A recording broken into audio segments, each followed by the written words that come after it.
So I'm back in the woods again today after an eventful weekend where I had an accident, which you can probably see there. Not very clever. Anyway, so this week, what am I going to talk about this week? Well, I've been thinking about I call these moments threshold moments where I realised that there was something available to me that I wasn't aware of previously. That idea of a threshold moment came from the fantastic Irish Yorkshire poet David Whyte. If you've never come across David Whyte, I'll put a link here, and I highly recommend you look at his work.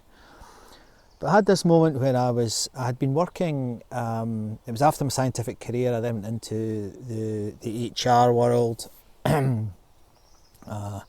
Had a reasonably successful career, a couple of stints as an HR director, and I ended up working in a food company called Fisher Foods, who are no longer around. And that was a tough gig because one, it was in manufacturing, and I'd never been in manufacturing before. Obviously I loved it, but the other thing was the company was in administration, so it was in trouble. It was working hard to try and survive, and I was part of the team that was brought in to help from an organisational development perspective to help that company survive. Now at the same time, they had, as often happens in these circumstances, they had engaged with KPMG, and they'd engaged with Capgemini to come in and help them. Now, I'd never worked with consultants before, so it was my first experience.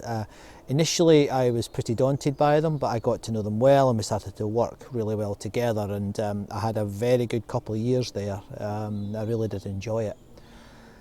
There was a few things, though, that are worthy of mentioning, and one of them was a particular moment.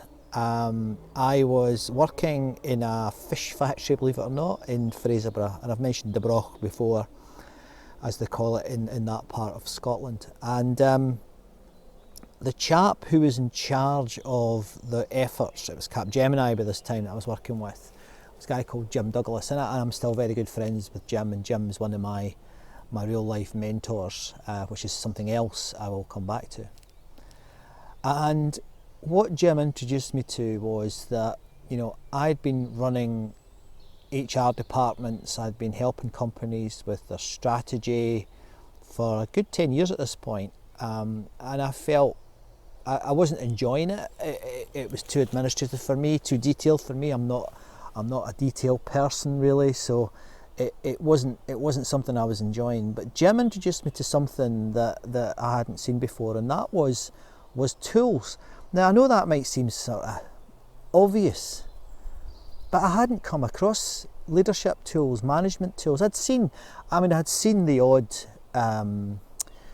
reporting methodology, like, the balanced scorecard, but I'd never really seen the depth of tools that Jim brought with him in his consulting kit bag. So tools is what we're going to start to focus on, because this whole podcast stroke vlog is about the workplace of the future, and I think that there's a myth that I got from that threshold moment when I got from that unawareness of these tools, that actually one of the things they don't teach you, or at least they don't teach it well, or at least didn't teach it well enough to me that it's stuck, is that there are things you can use to help you make progress at work. Now, so, a classic sort of podcast question is, what would you say to yourself if you look back now, and what were you like when you were 25? What would you say? Well, the thing I would say to myself would be, yes, get qualified, do what I did, went off and got a postgraduate degree and all the rest of it. But the main thing that sits, I think, almost above the sort of the observational piece, when you're doing case studies and you're doing things like, what was it that Steve Jobs did to make Apple a success? That sort of critique that you do when you're at university studying organisations. But I think one of the things that I really think they could be done better is, if you have a problem, there are some tools that will help you. And here are the tools. that was quite a moment for me. Now, it may be for you, you understood that for a long time, and you know, I hadn't. Despite the fact that I was a scientist, and I mean, science, as I've said in another video, science, the beauty of science isn't so much the results of the research. It's actually the methodologies that they use to do the research that is the key thing about science. I've said before, I think the scientific method is the greatest discovery in human history.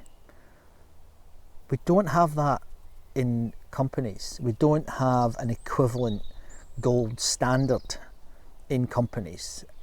We don't have, you know, this is the way you manage a supply chain, this is the way you manage a procurement function, this is the way you engage an HR function. That's not there. Many have tried, but it's difficult.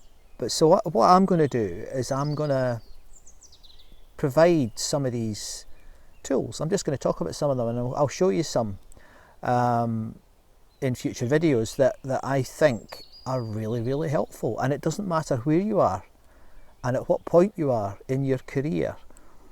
Success, yes, it requires hard work, but like some people have said, and if you Google this, you'll find it, you know, there is no substitute for hard work. Well, that's true to a point, but you can speed things up. And I'm hoping that over the next few months, I can help you in your career to step into that workplace of the future by using the tools that I provide.